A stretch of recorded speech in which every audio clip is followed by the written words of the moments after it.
of ours, Spider Webb. We were talking about tattoos. Spider is the tattoo king from Derby, Connecticut.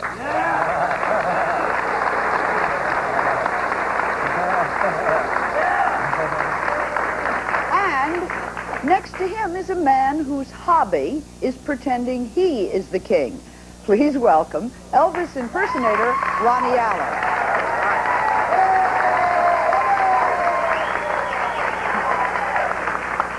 Jane, you met Tom in Florida? We did, and he was wearing that hat, wasn't he? He was, indeed. Tom, can you show us that hat, if you will? Your hat, Tom? Yes.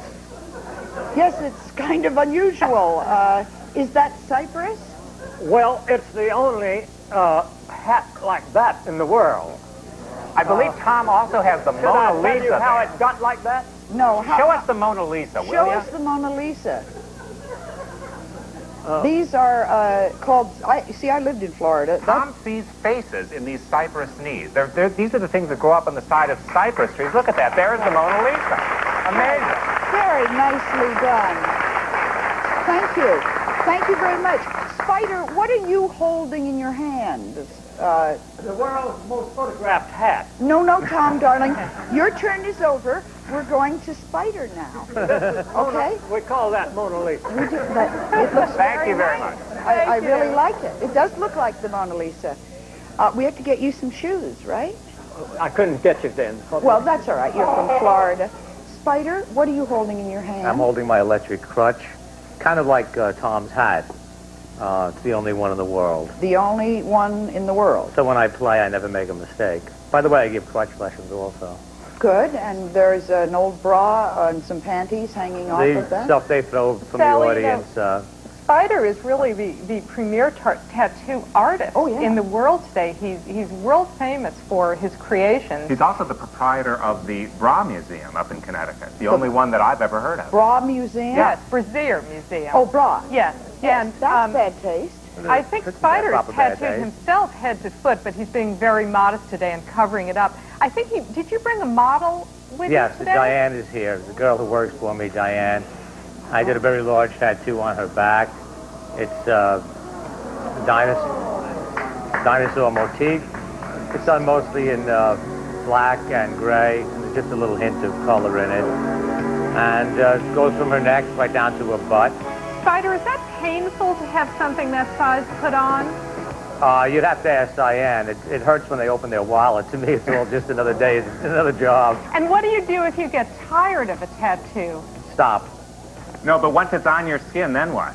I'm sorry. Once you've got the tattoo on your skin and you get tired of it, what can you do? Well, you can have it covered over. Then there's always a chainsaw method. With a new tattoo? With a new tattoo, yeah. And the trick is not to get tired of it, it's to make a wise decision the first time around. What does a tattoo like that cost? A tattoo like that costs anywhere between $5,000 and $25,000. And how long does it take to put on? How long? How many hours would that take? Till it's done. This particular tattoo, I think, took 35, 40 hours. Wow. Ultimate bad taste. That's really spectacular. Thank you very much. Let's talk to Ronnie Allen. Yes. Ronnie Allen is... Thank you. Ronnie is America's premier Elvis impersonator. And I've got it. I want to test how good an impersonator he is. Ronnie, can you tell me what kind of hair dye Elvis used? Clairol. And that's what you use? That's right. Is that correct, sir? That's correct. Oh. What was Elvis's favorite food? Hamburgers. Hamburgers. And his favorite cologne? He had a couple of them. He loved Brut. Is that what you use too? That and Lunel. See, Elvis impersonators are very precise, and that's why Ronnie's good. He's got it down to a T. You mean he couldn't perform if he wasn't wearing Brut and using Not proper. I mean, of course, performing is the true test of a real Elvis impersonator. We have the Elvis fan club with us. Can I see hands from... Now, they have brought with them some outstanding examples of Elvis bad taste. Here you have, you can lie on the beach with Elvis or on top of Elvis. You'll forgive me. And very nice. And what is this? Program. That's the program from the Rocking Remembrance at the Beacon Theater back in 1989. He wasn't there, obviously. And we have a full-color reproduction of a third poster of Elvis, the King, and the Princess. Very, very nicely done. We have, it's Ken dressed up as Elvis, right? I would know him anywhere. Very nice. And, whoops, you, sir, a member of the fan club, have you taken this a little seriously, right? Yes, I have. Very nice. Are we going... Oh, I'm sorry, I almost forgot. What is it? The picture of Elvis that I bought down in Graceland. You bought it at Graceland? How did you get home? Oh, no, I had it rolled up and then I had it put on. You didn't get on the bus and sleep all night with this thing under your arm. We are going to have some performance for Ronnie Elvis because, is going to perform live. And that is the true test of a great Elvis impersonator. Ronnie, are you ready to go? Okay. Because if you think he looks like Elvis, wait till you hear him.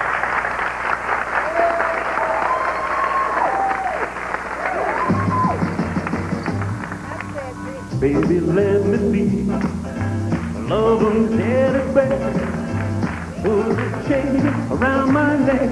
Lead me anywhere. Oh, let me be teddy bear. Oh, I don't want to be attached. Take a pleasure of.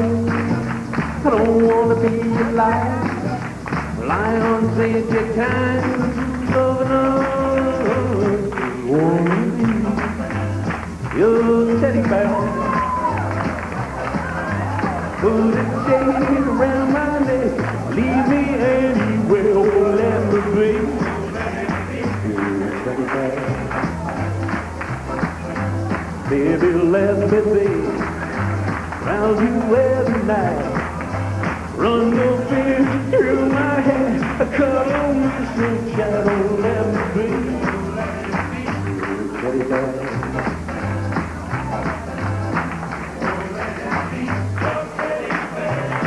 All right.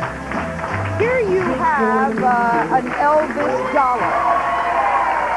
All right. That was terrific. Thank you. I love it. Here's Elvis. Here's your picture on a dollar bill, right? Here's an Elvis Presley pen with Graceland. I mean, these are things you have to know about. Thank you. Here's Elvis's own teddy bear perfume. Oh, it's too wonderful, isn't it? And Elvis, 54 photos of Elvis never seen before on a deck of playing cards. When we return to look at some of the things you and I have collected through that the Sterns say are in very bad taste. Gee, how did they know? They were at my house, huh? We'll be right back.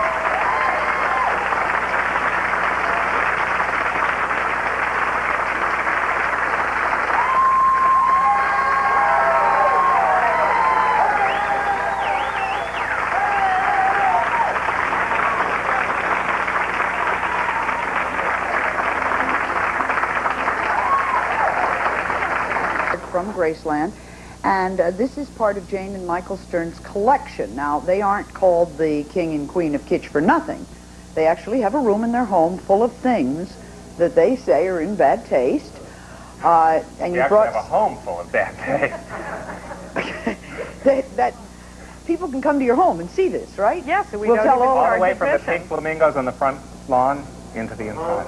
What have you brought from your home for us today? And this is now getting into serious bad taste. What we didn't bring was our vial of sweat. We have a vial of Elvis's sweat that we didn't bring. We bought that down in Graceland 3 years ago. Now, I don't know how to authenticate this. Right. Well, there is these items, I have to say, are not merely from our home. These are research materials that we spent 2 years finding out about, putting together the Encyclopedia of Bad Taste.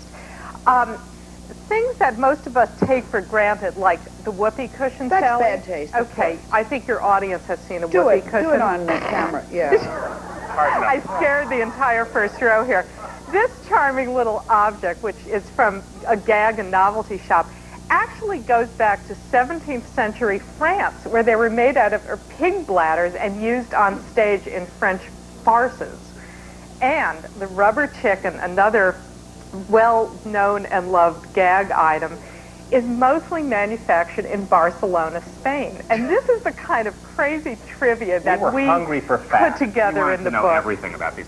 Did you know that the automotive accessory of choice for people out cruising, fuzzy dice, can only be complemented by one other automotive accessory? And that's the dog with the nodding head. Now, if you're really in bad taste, what you'll do is wire the dog's eyes to your brake. So when you step on the brake, the dog's eyes light up. Oh, I've seen truly that. tacky. That's and kind of wonderfully lovely. so. These things have been around so long that they have become classics of bad taste. I think a lava light is a classic example. They started in the 1960s. 1964, an English inventor named Craven Walker invented the lava light. It was a dud in England. It was brought over to America and was a huge success, and everybody thought it would be just a quick fad. In fact, lava lights are selling better than they ever did. And what the glob of goo in it is that undulates is still a mystery, known only to the people. know. You do? You do? Yeah, I got one for Christmas last year. It's wax. It's a form of wax. But it's a special kind of wax. And in fact, after a while, lava lights begin to suffer what I think this one has, which is a case of ball out. That's what it's called in the ball out. Ball out in the lava light business is when your lava light dies, and it's time to get a new one. On my family show. Now, is Barbie bad taste? Well, you see, you have to understand, when we say bad taste, we don't mean it as an insult. We mean it that it's just a classic, outrageous American icon of some sort. And Barbie is in the book because she is the original material girl. I mean, this gal does nothing but shop. Right.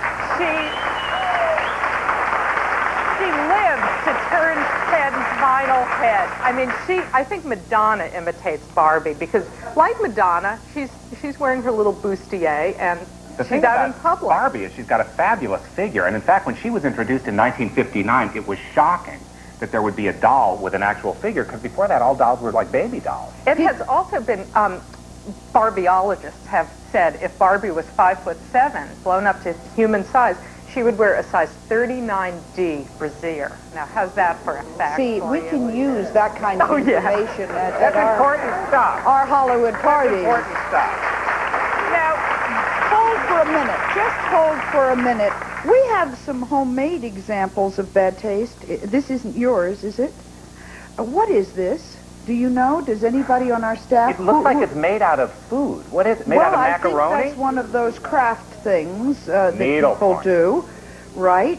And something in a bottle. This happens to be a Thousand Island, Canada. I guess it's really bad taste if you put these things, if you put things in bottles or. Well, these are called snow globes, and in fact, the original ones from about 150 years ago are very valuable and very collectible. You have one that you shake up that is probably the worst looking thing. Where's our snow globe? I think our snow globe is right over there. That's the worst looking thing. This is a mermaid from Weeki Wachee in Florida, which is the home of the living mermaid. Hold it up to the camera. These are women who put on fishtails and cavort about underwater doing ballet moves while they suck air through a hose. Who has been to Weeki Wachee? Weeki Wachee is one of the great tourist attractions. Hands up in the audience, admit it. You know what my favorite home craft is? You gave us one example, is a cozy. I bet people in your audience have that spare roll of toilet paper hidden by a crocheted doll skirt. This happens to be a cozy for a little bottle of Jack Daniels or some sort of booze, a poodle cozy. But I think we've got to talk about food, because we have a lot of entries about food in the Encyclopedia of Bad Taste. And just because food is in bad taste doesn't mean it tastes bad. For instance, I have here some easy cheese. This is spray-on cheese. It makes life so easy. You just take it and there you go. Do we have any volunteers? Would anybody be willing to eat this? It actually tastes... Come on up. You will now see somebody actually eat spray-on cheese. Good, isn't it? Yeah. We'll give you a can of Spam to go with it. Wait a minute. I have something to go with his cheese sandwich. Sir, you put this nozzle in your mouth. There you go. Glass. Right. And give me about an hour. I'll be rocked. There you go. This is known as a super sipper pack. Drink two at one time. Now, I can't let you go without showing us our bouffant cozy. We should have used this in the earlier segment. This you wrap around your head. My head's too big with the hat on. This holds your Thank you, Jay. your bouffant in shape as you sleep. See, the problem with a bouffant is it gets messed up when you put your head on the pillow. So this solves that problem. Bouffant foam tender. You think I'm kidding about this? This cost us 39 cents, too, I'm telling you. Back then, we have, what is the name of this organization now? You said Derby Seniors. What does that mean? It's our town. The name of our town. The name of the town is Derby. Can all the Derby, here's our moment on television, all the Derby seniors please wave. Derby seniors. Let's hear it, ladies and gentlemen. I have never seen such a tasteful group of people. You see, it was very important that we brought somebody who really remembered when. Yes. How do you know if some of the stuff you have around your house is worth anything? Well, we're not in bad taste for the money. We are just collectors who appreciate this Once thing. it becomes worth something, then it's almost not in bad taste anymore, you know, because then it's valuable and all Well, that. then, I have a question from our audience. Who had that book? Where is that book? No. Oh, that's one of my Yes. favorite books. This was bought for how much money? For $2.98. My mother bought it for me back in 1956. 1956, this cost. $2.98. And what's it worth today? Over $2,000. Now, there you go. Did Elvis sign it? That's not bad taste. I'm waiting for this to be worth $2,000. Then I'm going to be happy. That's not worth $2,000, I'm afraid. This falls into the category, I believe, of coconut crafts. Well, it I don't know. probably is. Sort But of a Polynesian, anything it's the kind of thing I don't want anyone to bring home to me, if that's all right with you. Thank you, sir. Sally, do you have a Venus de Milo with a clock in her stomach at home? Is there such a thing? Yeah, that's really the ultimate bad taste item. Do you have one? We have one in our salon of bad taste at home. I think my favorite item in bad taste, and again, these aren't valuable collectibles. These are just fun collectibles. This is called a Winky. I don't know if you in the audience can see it, but this one happens to be President and Mrs. Richard Nixon on their visit to China, and as you hold up the picture of the Nixons and walk by them, their eyes open and close. Pretty weird. Quite wonderful. We better get back to our cooking segment. All right, we have the cheese in a can. What else do we have? We have Cool Whip. You see, now Cool Whip is wonderful, and connoisseurs of bad taste love it because it's so much better than ordinary whipped cream, which is just, the principle here is that anything nature can do, your grocer's freezer can do much better. I mean, cream comes from a smelly old cow's udder. This comes from a nice container that you can use for leftovers when you're done with it. Of course. And besides which, it tastes great. And now, of course, who isn't familiar with Spam? I mean, Yay! Do you know that during World War II... Is that your favorite? She loves Spam. I do, too. I like it fried with a little Miracle Whip on Wonder Bread. Oh, no, wait a minute. During World War II, soldiers called this the ham that couldn't pass its physical. This show is deteriorating when we're down to Spam.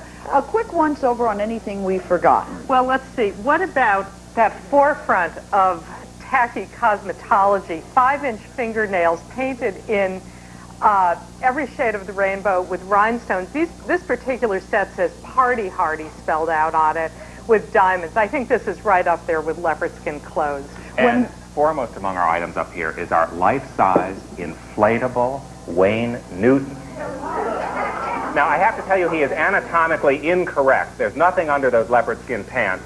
We got him in Las Vegas, which is America's capital of bad taste. Blow-up Wayne Newton from America's capital. They said it was life-size, but he's only about this tall, and Wayne Newton is a pretty big guy. Well, and our Las Vegas pillow to go with it. Yeah, that's kind of touching, isn't it? Yeah. I love it. Yes. When we return, who is the worst-dressed person in our audience? You decide.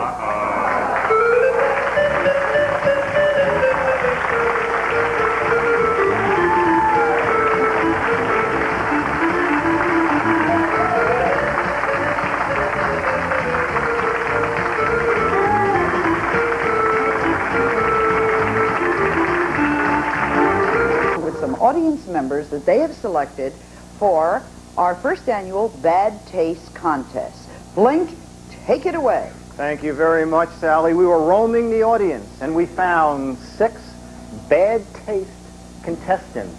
Okay, we have Jerry here. Jerry got all dressed up for this occasion. This is Jerry. We have Charlie Buttons. Notice Charlie is sort of true to his last name, lots and lots of buttons there. Okay, we have Nick. Nick is ready for anything. Earthquakes, tornadoes, he's all set. And then we have Laura, who's a symphony in assorted stuff. A symphony in assorted things. And then we have Tony, and Tony is another Elvis impersonator, right, Tony? It's not, it's, okay, I just wanted to make sure that it wasn't Tony Marvin or somebody like that. Let's me and include the two of you. People. There were 5, oh, there were supposed to be 6. I don't, how do I tell you this, Dick? You're number 6. And I nominate Michael for number 7. Okay, just remember, if I'm number 6, bad taste is not necessarily a bad thing. Okay, you, the audience, will judge by your applause. I will walk behind them, and you will give your applause for the worst dressed. Sort of like Queen for a Day. Queen right? for a Day. Okay.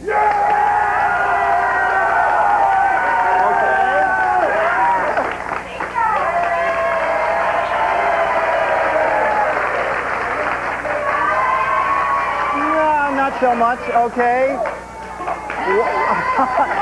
Okay. Oh, wow. The first time I've ever seen minus Blink, Fun Love? Pretty bad. No, I believe that the award, let me see if I got this right. I think this is the winner. Is that it? Okay. I think it's true bad taste when the winner doesn't even have to wear clothes. Mount St. Helens. We have, yes, another one. You thought there was only one in the entire world. We have the second lava lamp. Congratulations to Jerry. This is a new lava lamp that has no color in it, just like the man who won it. I don't understand. It's the worst dressed. He isn't dressed at all. That's really bad taste. That's really Sally, bad taste. blame your audience. I know. Well, I'll tell you what we've done to them. We've given every member of our audience, hold them up, everyone, Twinkie. Twinkie. Twinkies. There you go. America's favorite snack food cake. You know that Twinkies were named after a shoe called Twinkle Toe Shoes in 1930? No. I can't resist giving some facts. Yeah.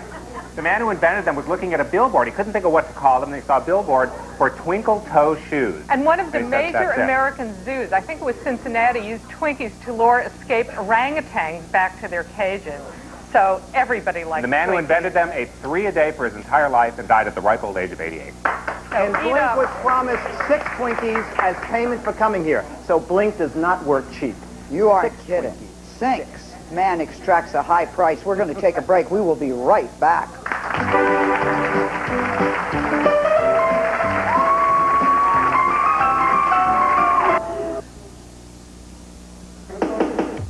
The 900 lines are now open, and the number is on your screen, 1-900-446-3456. Remember, the pair of glasses that gets the most votes will be the pair that I will wear. And on Wednesday, November 28th, you're going to see me with the glasses that you voted for.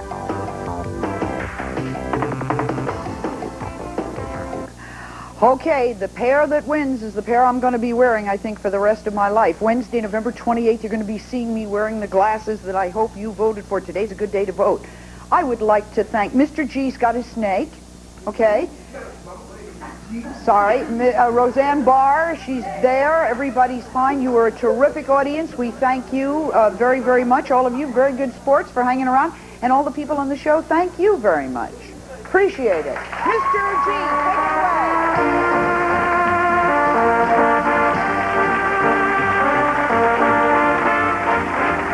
Some members of our audience will receive, and a promotional fee has been provided by... Remember Candyland, your first game? Now you can share the memories because you'll find it still the same. No reading necessary. From Milton Bradley. Great on everything from stir-fry to chicken pot pie, and then some. The lively taste of Tabasco sauce. Don't keep it bottled up. Dulcolax has it. The other leading laxatives don't. Only Dulcolax has a comfort coating designed to protect your stomach. Comfort-coated Dulcolax. Accommodations courtesy of Hotel Maclo, Midtown Manhattan's new luxury hotel. For reservations, call 1-800-MACLO.